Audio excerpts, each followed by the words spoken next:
sa ginibog drug bypass operation. Triple o apat na doble ang bihikulo na gruso sa siyudad kang Naga. Mas complain ng police station kang Naga City Police Office. Newsbreak. Sa headlines, kan mga barata, problema sa linya ng kuryente, posibleng kausa kang kasulo kasubanggi sa Concepcion Grande, siyudad din Naga. Paggamit kang Metro Naga Water District sa excess water kang National Irrigation Administration, padagos pinag-uurulayan. Naga City Police Office may person of interest na sa panggagadan sa babae sa sarong apartel sa siyudad kang Naga. Low pressure area, pwede makaapekto sa Luzon sa masunod na mga aldaw. Diyos marahay na banggi. Ako po si Mark Mendoza. Asin ako si Antoinette Eduardo, kami ang sa indong tagapagatud Barata. Sarong residensya sa Concepcion Grande, siyudad ni Naga, nasulo kasubanggi. Aramon tang kompletong detalye sa report ni Melvin Machado. Dai pinaguhuna ni James Bilista, nag-aarkila sa sarong kwarto ka nasulong harong sa Zone 6 Phase 1, Giho Street, Villa Grande Homes, Barangay Concepcion Grande, na ang paghali niya pasiring sa convenience store. Iyon ang huri niyang mahihiling na kumpleto ang saing gamit sa kwartong sa edang pinag-aarkilahan. Pasado alas 9 nin banggikan magbungkar sang kasulo, ang mamundo pa. Tapati si kadurog-durog niya sa pagturog na ido na sa iyang iwinalat sa kwarto ang nakadamay. Mga 8:30 sir. Tapos mapakasin lang sana ako, tapos dahil pa nga 5 minutes ta ang 7-Eleven po ning offline ang sa GCash, nagbalik tulos ako, iyon na po yan. Pag abot ko, dakol ng tao, sulo na po suwaran. May pagduda man si James sa posibleng sakuntador nagpo ng kalayo. Maging ang investigasyon kang Bureau of Fire Protection na kasentro man sa nagkaproblemang linya ng kuryente kan nasulong residensya. So, itong kontador mi po kaya dyan, tigsabi ko naman po ito, iyan pong tigupahan mi, tugang lang po iyan kayo ning nasa tao mintig istaran. Sige po ang oras part, tapos pag matanga minsan alas 2, na mawawaran po kaming kuryente, tapos pupukawan ko po sinda, mahihiroon lang po si tatay, tapos mabalik na naman. Pero po itong nagsisirisilyab piri-pirmi, iyo po ito. Tapos dyan po dahil nagpun si Sulo, sabi kayo itong nakaulay ko po kasubago, tapos hindi po ang nakahiling. Based dun sa interview and sa ocular investigation sa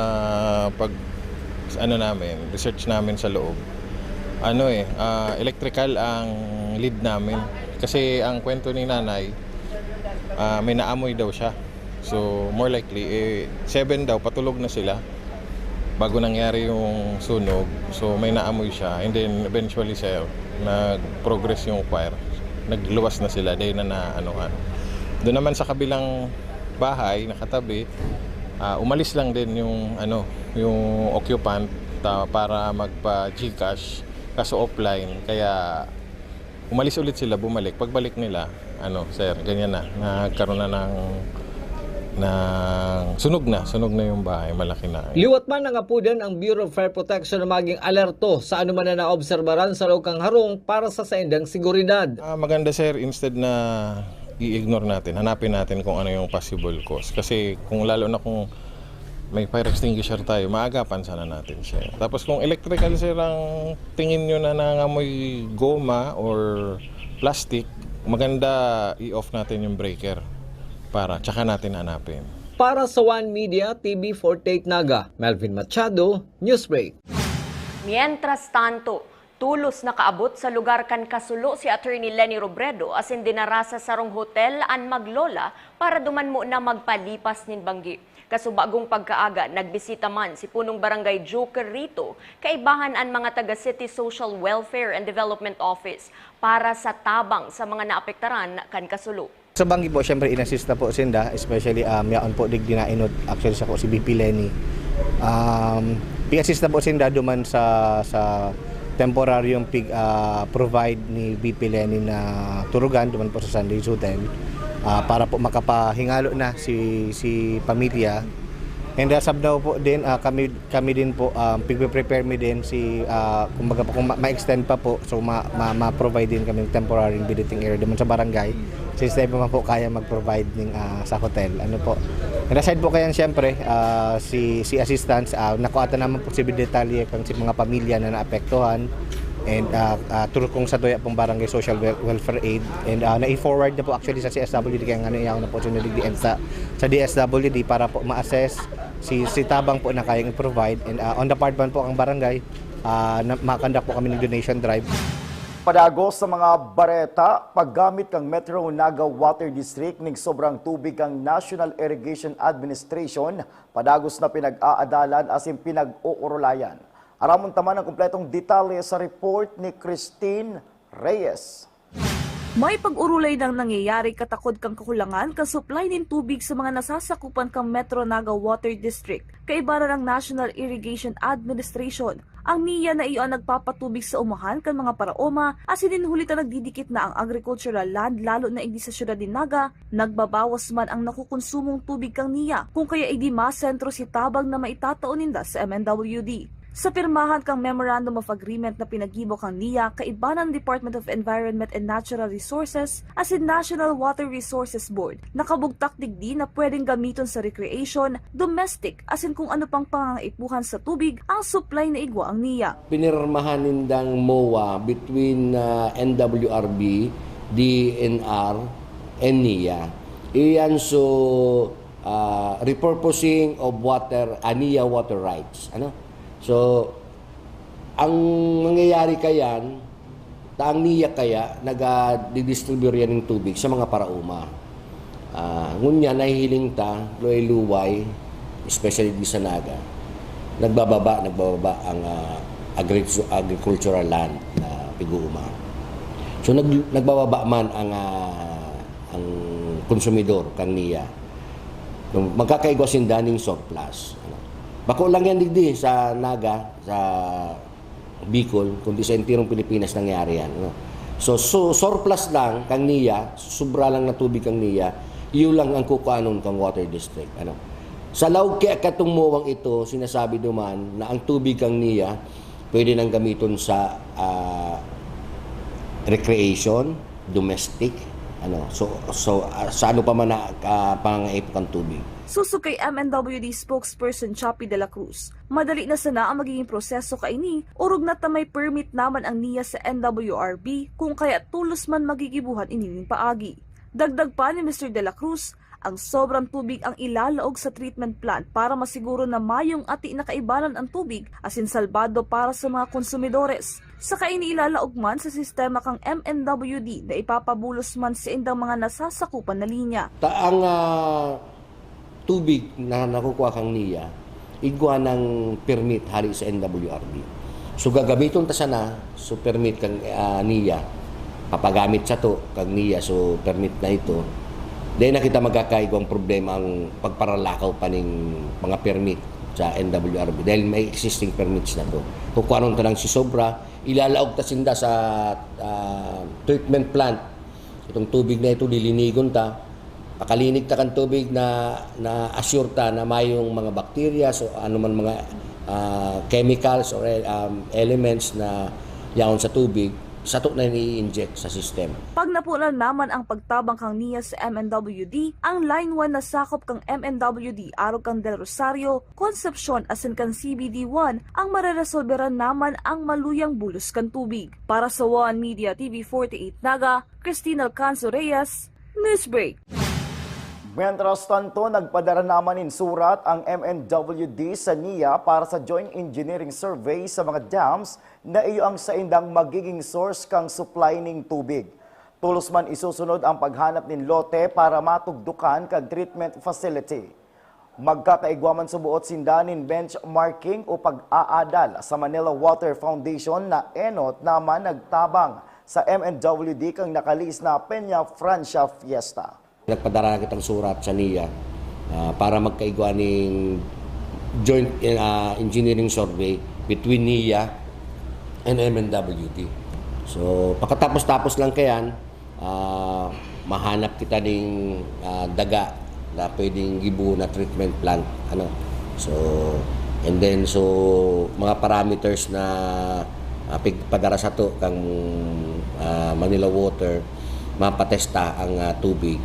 And then sunod kan benchmarking Manila sa Manila Water para mahiling ta kung anong itsura kan sa indang surface water treatment plant. Padagot sa mga bareta.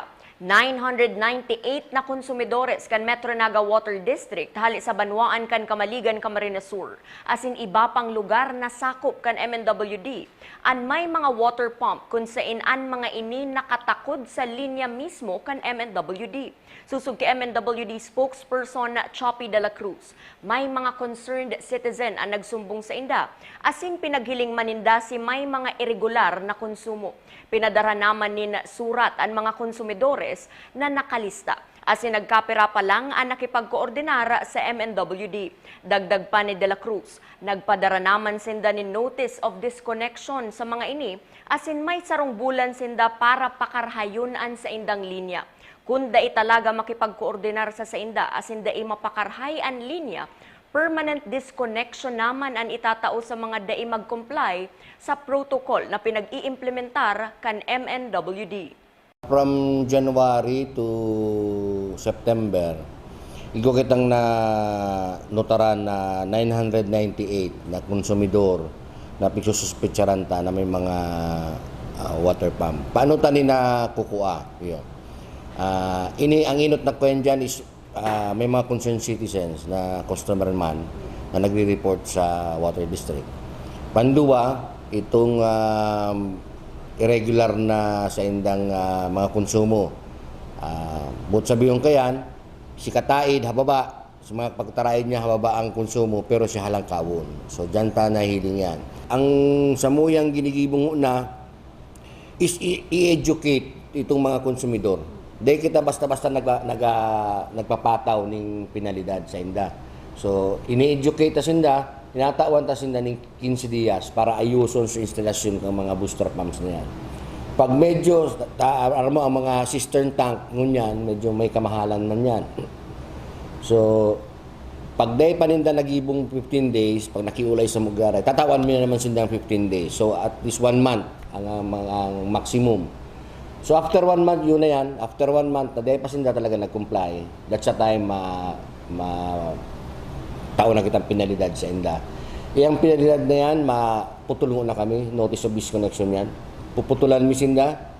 Pag maputulan mi sinda, pag nagbayad sinda giraredy sa opisina, mabayad sinda ng 5,000 na penalty and then reconnection fee 500. So mas grabe ang mababayaran nila, 5,500. Sa first offense yan. Sa second offense, sa mga residential, madudubli yan. Pag inutrogar na yan, madudubli yan, magiging 10,000 yan. And then disconnection ang mangyayari. Na baad magluwas kayan, permanent disconnection na sinda. Sa pagbabalik kang news break, Naga City Police Office may person of interest na sa panggagadan sa sarong babae sa Laogan Apartel sa Naga. Iyan asin iba pang mga bareta sa pagwelta kan One Media TV 48 Naga News Break. Dakop sa ginibog drug bypass operation. Triple o 4 na doble ang bihikulo na gruso sa siyudad kang Naga.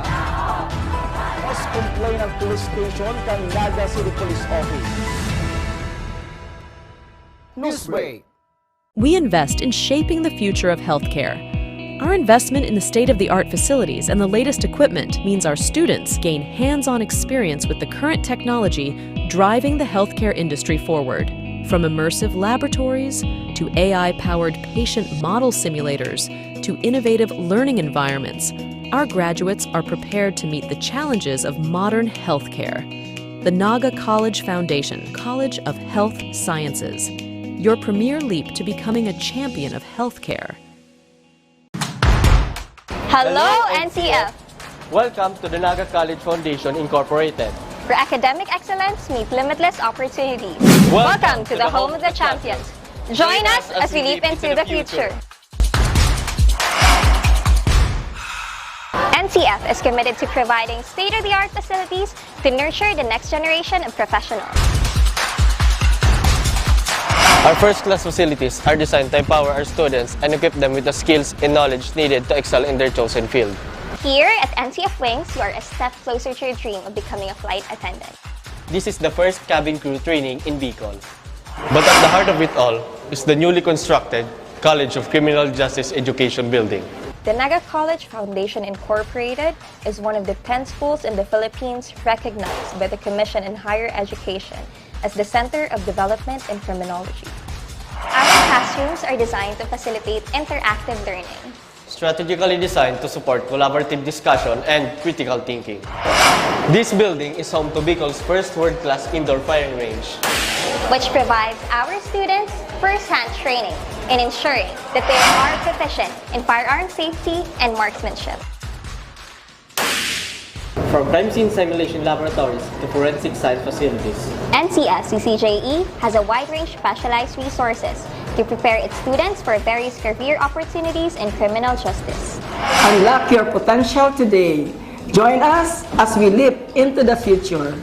Join the Naga College Foundation College of Criminal Justice Education.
Dakop sa ginibog drug bypass operation. Triple o apat na doble ang bihikulo na gruso sa siyudad kang Naga. Mas complain ng police station kang Naga City Police Office. Newsbreak. Sa pagpapadagos kan mga bareta, kabanga kan mahiwas na Concepcion Public Cemetery, nalinigan na kan Solid Waste Management Office. Aramon ta ang detalye sa report ni Christine Reyes. Amay ang naging preparasyon kang Solid Waste Management Office para sa paabuto na undas ngunya na taon. Paglaog pa lang kang bulan ning Oktubre, nagpuon naman sinda sa paglinig kang mga sementeryo lalo na sa Concepcion Public Cemetery. Susog kay Engineer Joel Martin, pamayo kang Solid Waste Management Office, halos kabanga pa lang kang Campo Santo ang saindang nalilinigan, kung kaya doble man ang saindang pagtrabaho. Nagpuon po kita first week ng October, yun ang po bagay sinasabi ta, right after the clean up operations kang Peña Francia festivities related activity. Nagpuon na po kita halos first week pa lang ka October. And until today, padagos po yan, sagod na all throughout malinig ta po ang satuyang pampublikong sementeryo sa Concepcion Pequeña. Kasugma po, hali kita duman, nahiling ta po na halos 50% pa sana si accomplishment. So, madagdag po kami ng taho, madagdag po kami ng oras, para lang po masiguro na before the last week, gusto pong sabihin baka mga 28 clear na po kita sa satuya pong Naga City Public Cemetery sa Concepcion Pequeña. Bibisitahon as lilinigan man kang SWMO ang iba pa mga sementeryo igdi sa syudad ni Naga arog na lang sa may balatas. Gigibuhonin da iningunya na masunod na mga aldaw para diin naman makaabala sa trapiko sa nasambitan na lugar. Katabang maninda si Sir Rene Gumba asin mga personahe kang Public Safety Office para magmanihar kan trapiko bilang preparasyon sa undas. Ano to po kani halos gabos na mga clearings ginigibot po dyan sa mga sementeryo ta. Diyan po sa may Balatas Road, nakiklearing na po kita. Ang plano po ang opisina maglag po ng another number of garbage bins para lang po masiguro. Pero dahil man po dapat na makaabala ini sa flow ng traffic. Diyan po baga sa may parte kang Balatas Road. Permi po diyan heavily traffic po dahil po sa grabe ang concentration po ang bihikulo. Ngunyan, abubi man na isabay si kalinigan sa traffic, pero dapat po siguro na before the traffic, malinig na po si lugar. So, kaya pa may pong mag-install na di man makaabala sa traffic para lang po mapakarayman si traffic flow, nagigibuhon po na sa Rene Gumba para po sa preparation magkangundas. Ang mga personahe man, Campania Francia Church, ang malinig kang sementeryo sa likod kang simbahan, asin matabag na lang ang SWMO sa Sainda para sa iba pang kaipuhan pakarhayon. Para sa One Media TV 48 Naga, Cristina Alcanzo Reyes, Newsbreak.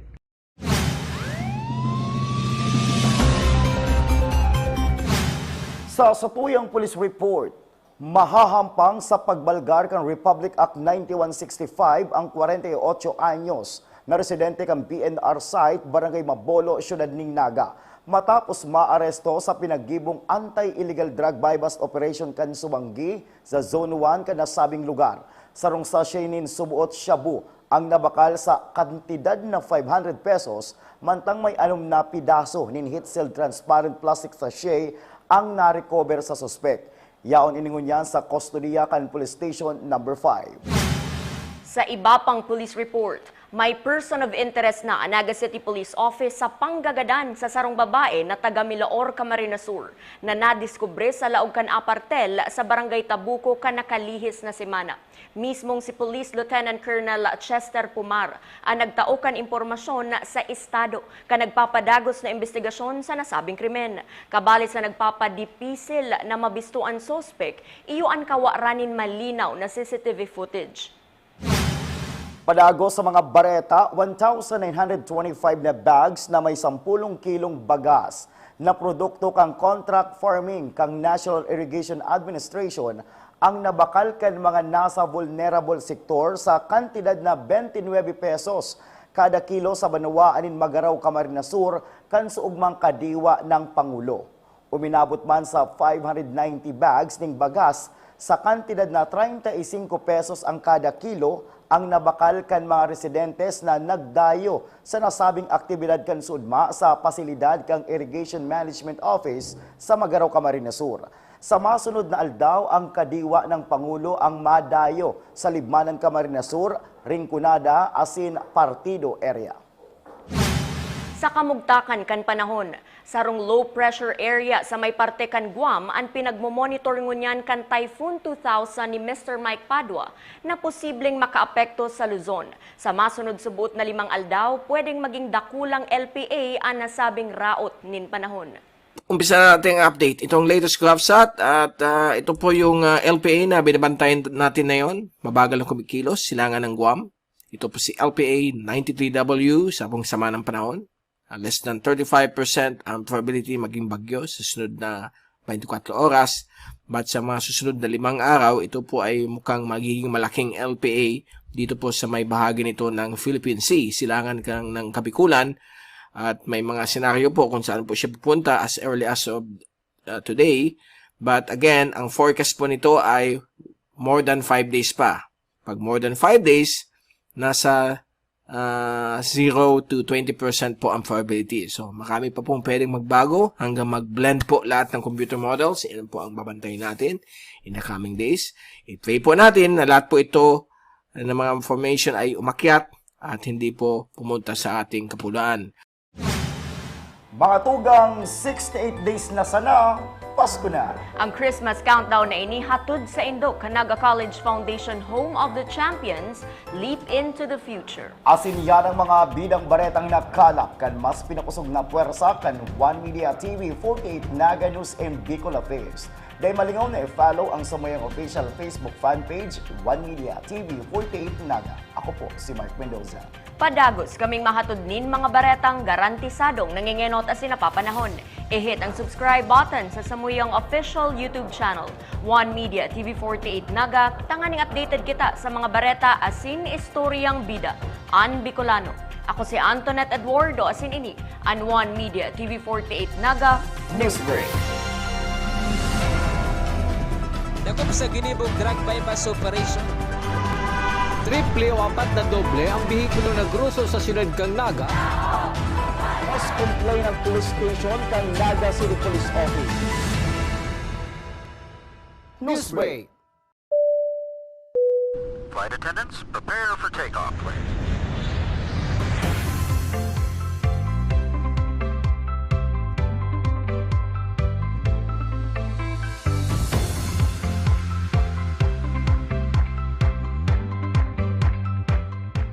Slip life vest over your head.